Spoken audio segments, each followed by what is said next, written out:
Mathrubhumi news big impact. പോലീസിനായി മൃതദേഹങ്ങൾ എടുത്തു നൽകുന്ന സോമന്റെ ചികിത്സാ ചെലവുകൾ ഏറ്റെടുത്ത് തിരുവല്ല എംഎൽഎ. അണുബാധയേറ്റ് ചികിത്സയിൽ കഴിയുന്ന സോമന്റെ ദുരവസ്ഥ മാതൃഭൂമി ന്യൂസാണ് പുറത്തു കൊണ്ടുവന്നത്.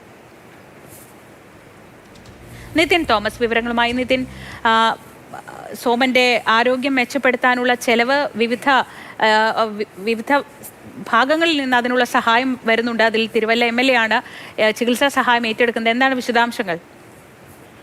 നിലവിൽ ഇപ്പോൾ തിരുവല്ലയിലുള്ള ഒരു സ്വകാര്യ ആശുപത്രിയിൽ ചികിത്സയിലാണ് ഈ സോമൻ എന്ന് പറയുന്ന വ്യക്തി.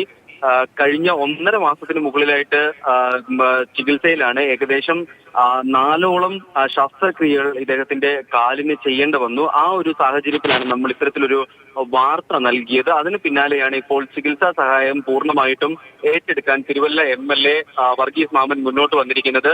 ഈ വിവിധ സന്നദ്ധ സംഘടനകളെയും അതുപോലെ തന്നെ ഇത്തരത്തിൽ സഹായിക്കാൻ താല്പര്യമുള്ള വ്യക്തികളെയും ഒരുമിച്ച് ചേർത്തുകൊണ്ട് പൂർണ്ണമായിട്ടും ഈ ചെലവുകൾ തിരുവല്ല എംഎൽഎ വഹിക്കും. ഇതിപ്പോൾ ഈ തിരുവല്ലയിലെ സ്വകാര്യ ആശുപത്രിയുമായിട്ട് എംഎൽഎ സംസാരിച്ചു കഴിഞ്ഞു. അതുകൊണ്ട് തന്നെ ഇനി മുന്നോട്ട് നടത്തുന്ന ചികിത്സകളുടെ ഒക്കെ തന്നെ ഒരു തുക എംഎൽഎയുടെ പക്കൽ നിന്നും അല്ലെങ്കിൽ എംഎൽഎയുമായി ബന്ധപ്പെട്ട് ഇത്തരത്തിൽ ഏത് സന്നദ്ധ സംഘടനകളാണോ അല്ലെങ്കിൽ വ്യക്തികളാണോ സഹായിക്കുന്നത് അവര് പൂർണ്ണമായിട്ടും ഈ ചികിത്സാ ചെലവുകൾ വഹിക്കും എന്നാണ് നമുക്കിപ്പോൾ മനസ്സിലാക്കാൻ സാധിക്കുന്നത്. അത് തന്നെ നമ്മളോട് എംഎൽഎ പങ്കുവെക്കുകയും ചെയ്തു. അതിനോടൊപ്പം തന്നെ ഇപ്പോൾ തിരുവല്ലയിലെ സ്വകാര്യ ആശുപത്രിയിലെത്തി എംഎൽഎ സോമനെ സന്ദർശിക്കുകയും ചെയ്യും. അതിനൊപ്പം തന്നെയായിരിക്കും ഈ ചികിത്സാ ചെലവുകൾ കൈമാറുകയും ചെയ്യുന്നത്.